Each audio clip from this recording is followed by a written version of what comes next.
And now for the moment many people have been waiting for. Caitlin Clark has dropped her signature logo for her product. Well, the new Caitlin Clark Nike signature logo has been released. So it's finally here. It's finally here. The Caitlin Clark logo. This is 1,000,000 times better than the A'ja Wilson logo. When you're live on WNIK, and as usual, we're talking about Caitlin Clark. Just minutes ago, the WNBA was rocked to its core. Nike officially unveiled Caitlin Clark's new logo, and the league may never be the same. The moment it dropped, chaos erupted. Nike's site crashed within minutes, pre-orders disappeared in seconds, and fans scrambled as if tickets to the finals were on the line. Executives in Beaverton were celebrating like they'd just clinched a championship. What should have been a routine launch instantly spiraled into one of the wildest merchandise frenzies sports has ever seen. Jerseys? Gone. Tees? Gone. Resale. Markets. Exploding Clark's gear already flipping for triple the price. But while Clark's fans and Nike toasted the madness, not everyone was smiling. Behind the curtain, veteran stars who've spent years grinding for recognition watched the numbers in disbelief. How could a second-year phenom spark a tidal wave that MVPs and champions never could? That's where the story shifts from hype to tension, from celebration to controversy. And make no mistake, the drama is only just getting started. So this just happened a few minutes ago, and it was a long time in the waiting. Many fans were wondering where Nike has been with any Caitlin Clark merchandise whatsoever, but developing a signature logo and a signature shoe does take time. On August 25th, 2025, Nike unveiled Caitlin Clark's signature logo, and what followed looked less like a product drop and more like a cultural earthquake. The design appeared simple at first glance, two interlocking C's, sleek and modern. But inside, the minimalism was layered, meaning Nike explained the outer C represented Clark's limitless range, while the smaller hidden C symbolized her game being built from the inside out. This wasn't just branding it was identity. The response was instantaneous. Minutes after the reveal, Nike servers buckled under the surge of traffic. Fans scrambled to grab $40 cotton tees, and by nightfall, millions of pre-orders had poured in. Limited edition Navi Andiello releases, slated for September 1st, sold out before ever hitting shelves. Social feeds turned into a flood of checkout failures, sold out screenshots, and resale prices that climbed by the hour. For Nike, this was the jackpot they'd been chasing. Executives celebrated like they'd won a championship watching Clark's gear moved faster than anything the WNBA had ever seen. One slogan captured the moment.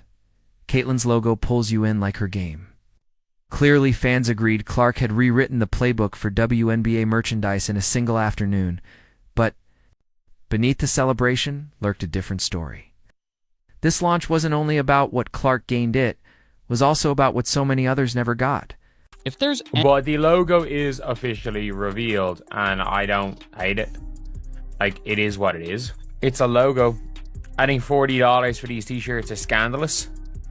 I think they're absolutely scandalous. Like, especially when for $14.99. If there's anyone who should feel untouchable in the WNBA, it's A'ja Wilson. 3 MVPs, 2 championships, an Olympic gold. Her resume is as bulletproof as it gets. She's been the league's cornerstone for years, dominating on the court while carrying herself like the face of the sport. In May 2025, Nike finally gave her what she'd long earned, a signature shoe, the A1. Fans showed up, big pairs sold out in 5 minutes flat. It looked like Wilson was finally getting the spotlight she deserved. But just 3 months later, Caitlin Clark entered the picture, and suddenly 5 minutes felt like a lifetime. Clark's merch didn't just sell out, it disappeared in seconds. Websites crashed, resale prices tripled, and her logo flooded national headlines. What was supposed to be Wilson's year was eclipsed overnight by a second-year guard who had spent most of the season injured. That's when an old Wilson quote came roaring back with new weight. It doesn't matter what black women do in sports, they still get swept under the rug. Oh, she'd said it in 2024 when Clark first inked her Nike deal. Now, those words echoed across the league. For Wilson, it must have felt like Diasia voodoo-mate the game. Win everything there is to win. Still watch the spotlight slide to someone else. Publicly, she stayed diplomatic. Privately, sources close to the Aces said her reaction to Clark's logo numbers was unforgettable. Not shock, more the stunned disbelief that comes when reality smacks you in the face. And she wasn't the only one. Across WNBA locker rooms, the chatter lit up. There's a Asia statement that says, Caitlin's signature logo pulls you in like her game. It features interlocking C's. Her mark is emblematic of ever-expanding range on the court. Celebrate her logo debut with this soft cotton logo Lit up. tee. The reaction didn't stop with Aja Wilson. Across the league, veterans and rising stars alike watched Caitlin Clark's logo roll out with a mix of shock, envy, and frustration. These were players who had been grinding for years, stacking championships, logging the hours, laying the league's foundation, only to see a second-year guard eclipse them in a single afternoon. Take Angel Reese. She had just signed a major deal with Reebok. Gearing up to launch her first signature shoe, the Angel Reese one. In September 2025, Reebok poured millions into positioning her as the next marketing face of women's basketball. But after Clark's logo reveal, insiders say Reebok executives were rattled. How do you compete with merchandise that sells out before fans can even click buy? You have to imagine Reese was asking herself the same question. Then there's Sabrina Ionescu, already a Nike athlete with her own shoe line. She wasn't immune either. Her sales had been steady, respectable, but nothing like the tidal wave Clark created. For Sabrina, it was a blunt reminder. Even established stars could get overshadowed in seconds. And Brianna Stewart, two-time MVP and Puma's flagship athletes suddenly faced her own dilemma. Puma isn't Nike. Watching Clark's numbers explode had to spark real concern about whether her brand could keep up at all. Inside locker rooms, the mood was unmistakable. Resentment, whispers spreading, group chats buzzing. Clark hadn't just dropped a logo, she had stirred up a storm of jealousy big enough to split the league in two. But the real tension wasn't just in the locker rooms. It was in the boardrooms at Nike. For Nike. Caitlin for three right here. Nike better plaster Caitlin Clark's logo across America and across the world. They nailed it on the design, stick the landing on the rollout and the merchandise. Right here. Looks like they're hanging a banner for it right there. That's pretty cool. And as I already mentioned, the statement says that the two interwoven C's reflect Caitlin's connection with the fans around the globe, and the smaller hidden C represents how Caitlin's game was built from the inside out. For Nike, Caitlin Clark wasn't just another rising star. She was a lifeline. By mid-2025, the company's stock had tumbled from a peak of $168 down into the $78.79 range. Rattling investors and putting executives under fire, the board demanded answers, and leadership knew they needed more than a new product. They needed a cultural spark, a face who could sell on a scale the WNBA had never touched. Clark, with her record-shattering college career and instant celebrity status, fit the blueprint. But inside Nike headquarters, the debate dragged on. Go Ellen on Aja Wilson, proven MVP with championships and credibility, or roll the dice on Clark, a second-year pro who hadn't even played a full season. Wilson was the safe choice. But Nike wasn't just after respect. They were chasing sales. And every piece of research pointed to Clark as the crossover star who could attract people who didn't even watch basketball. The compromise was as calculated as it was cold. In May 2025, Wilson finally got her long-overdue moment with the A1 shoe. But just 3 months later, Nike dropped Clark's logo and unleashed its full marketing machine. Internally, it was sold as balance. In reality, it was appeasement. Give Wilson her appetizer, then serve Clark the 5-course meal. The results spoke for themselves. Wilson's launch was solid. Clark's a phenomenon. Record-breaking sales, global headlines, the cultural spark Nike desperately needed. For executives, the gamble worked perfectly. But when the strategy became clear, Wilson didn't see it as business. She saw it as personal. It's noise that I don't really listen to, honestly, because I'm in season. I have other things that we need to worry about than what other people have to say. I have a scout. I have 11 other minds on my team and in my locker room that we got to make sure that we're on the same mindset. So I really can't give you the best answer on that because I really don't pay any attention to it. My goal is just to go out there and be the best that I can be for my teammates, both on and off the court, and we're going to go out there and be us. By the summer of 2025, Nike wasn't just selling sneakers, it was fighting for survival. The stock had cratered from $168 to the $78.79 range, a near decade. Low investors were restless, analysts questioned leadership, and the brand needed a lightning strike in Caitlin Clark. Nike saw more than a basketball player. They saw a billion-dollar opportunity. Inside headquarters, the debate raged. Should they double down on A'ja Wilson, proven MVP with rings and resume, or bet big on Clark, the rookie-turned phenomenon whose star power stretched far beyond? The court traditionalists pushed for Wilson. Her accolades spoke for themselves. She had carried the league for years. But the marketing team had the numbers, and the numbers told a different story. Clark wasn't just selling tickets. She was moving culture. Every metric, every focus group, every trend pointed to her as the athlete who could rescue Nikes. Slipping bottom line, the compromise was strategic, but cold. In May, Nike finally rolled out Wilson's long-awaited Owanshu, a nod to her dominance and a move to silence critics. But behind the curtain, executives were already preparing the main event, Clark's logo reveal. August would be the nuclear Optiona global rollout, with enough hype to reset the narrative for both Nike and the WNBA. And when it landed, the gamble paid off. Wilson's shoe was a win. Clark's logo was an earthquake. Sales shattered records. Wall Street breathed easier, and Nike's boardrooms celebrated like champions. But when the strategy became clear, Wilson didn't see a business move. She saw something personal. Line rate WNBA players, A'ja Wilson. I'm going 1. I'm going to put A'ja 2. I'm holding my 1 spot. Kelsey Plum. I'm going to put her 4. I think I'll go 4 too. Brianna Stewart. Bree, she's going 2. I'm really scared of who's left, though. That's my only issue. Okay, let's put Brianna 3. Caitlin Clark. That's going to be your 1? I have to put her 1. She hasn't played a minute. I know she hasn't. She hasn't played a minute. I know she hasn't, but these teams have never sold out their season tickets ever in the history of the WNBA. The real fallout from Nike's gamble didn't show up in press releases or quarterly earnings.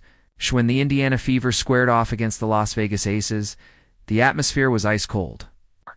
Warm-ups felt less like a shoot-around and more like a standoff. A'ja Wilson barely acknowledged Caitlin Clark, eyes fixed on her drills. No handshakes, no small talk, just business. For veterans who had poured years into the league, Clark's meteoric rise wasn't just hype. It was a daily reminder that dominance could be eclipsed overnight. That resentment even spilled into player rankings.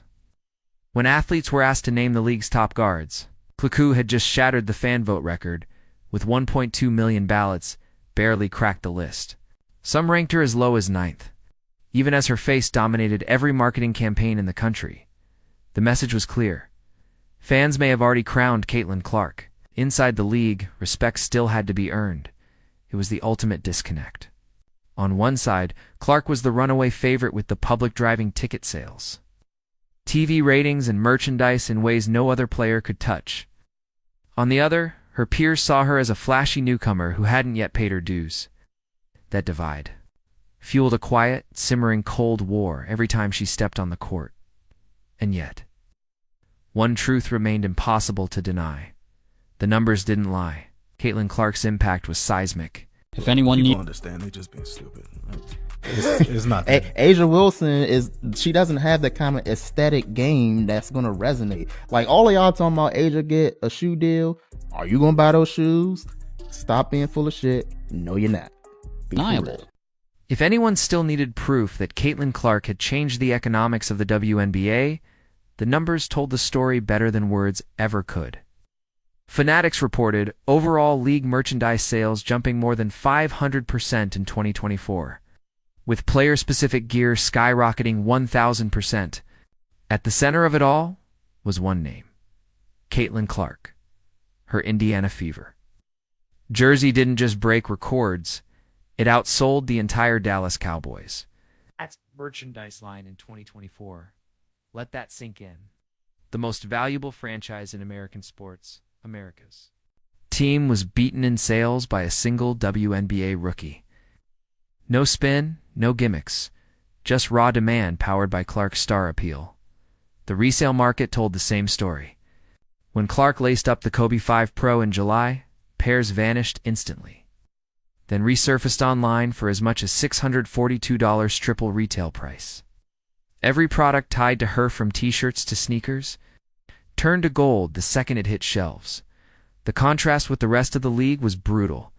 While the average WNBA salary hovered around $120,000, Clark's Nike endorsement deal was worth a staggering $28 million. That's more than most players will see across their entire careers. Put another way, Clark makes in a few days from Nike what her peers earn in a full season. The gap wasn't just wide, it was cosmic. For teammates, rivals, and even corporate sponsors, the math was unavoidable. Caitlin Clark wasn't just playing basketball. She was rewriting the financial ceiling of the league. And with 2026 on the horizon, players weren't just watching closely, they were bracing for impact. TV ratings are up 300% since Caitlin Clark entered the league. Her games averaged 1.2 million viewers. Her return game peaked at 2.8 million viewers on ABC, one of the highest ever. This is in the middle of a random game in the season. She's featured nearly half of the most watched WNBA games, period. And I would argue that she brought a lot of attention to the league in and of itself, not just her. Clark is responsible for 26% of all WNBA economic activity. She's expected to help drive $875 million to $1 billion in 2025 revenue. As big as Caitlin Clark's logo reveal was, insiders say it was only the warm-up. The real storm is coming in 2026, when Nike launches her first full signature shoe. If a $40 cotton tee could crash servers and rack up millions in pre-orders, imagine what happens when her sneakers hit the market. Nike knows. Players know. And the league is bracing for impact. Behind the scenes, whispers have turned into open concern. Veterans fear Clark's shoe won't just dominate headlines, could erase the visibility of every other star. They've already watched Wilson's A1 South, Reese's upcoming Reeboks, and Stewart's Pumas get swallowed in the wake of Clark's logo drop. Add a full sneaker line, and the imbalance could be irreversible. The WNBPA has long pushed for marketing equality, but Clark's meteoric rise has thrown those debates under a harsh spotlight. Is it healthy for one player to command nearly all the attention, endorsements, and fanfare? Or does it risk turning the WNBA into a one-woman show, with everyone else stuck in the shadows? Agents are already warning their clients. Expect smaller deals, fewer opportunities, and tougher negotiations as brands pour their budgets into Clark's orbit. For her, it's a dream. For everyone else, it feels like a nightmare, and the deeper fear goes beyond jealousy. What if Clark changes the DNA of the league itself? By now, the numbers aren't just impressive, they're historic. Analysts estimate she drove more than 26% of the WNBA's entire economic activity in 2025. One player carrying over a quarter of the league's financial ecosystem. No rookie in any sport has ever wielded that kind of influence. The TV ratings echo the same story. When Clark returned from injury on June 14th, over 2.8 million viewers tuned in, making it the third most watched WNBA game in history. At its peak, nearly 3 million were watching. And this wasn't the finals, or even a rivalry matchup. It was a mid-season game transformed into must-see TV by Clark alone. That raises a dangerous question. Are fans buying into women's basketball? Or are they just buying into Caitlin Clark? The difference matters. If the surge is tied only to her, what happens when she's sidelined or when her career winds down? Veterans already worry the culture is shifting. The younger players may chase logos and contracts instead of rings. That the WNBA could slide from a league of teams into a marketplace of personalities. Clark's marketability is undeniable. She's broken barriers, brought in millions of new fans, and injected money the league has fought for decades to attract. But her rise has tilted the balance in ways the WNBA has never faced.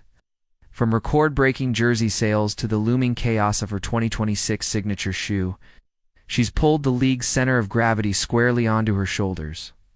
What should feel like a celebration of women's basketball has instead exposed fault lines resentment between veterans and newcomers.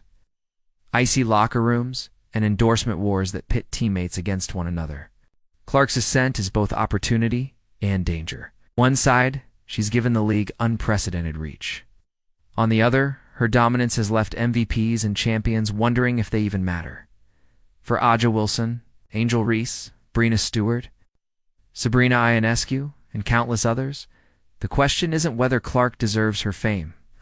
It's whether the WNBA can survive when all that fame belongs to one person. Nike has made its bed. Corporate sponsors have followed. Fans have spoken with their wallets. Whether players like it or not, the league has already been reshaped. Around one name, Caitlin Clark isn't just playing basketball, she's steering its future. The drama over logos and shoes is just the beginning. The real test will be whether the WNBA evolves with her, fractures under the weight of her influence. Aja Wilson may be the MVP on the court. Caitlin Clark is the MVP at the cash register. And that leaves the league staring at one uncomfortable question. Is this still basketball lore? Has it become something bigger?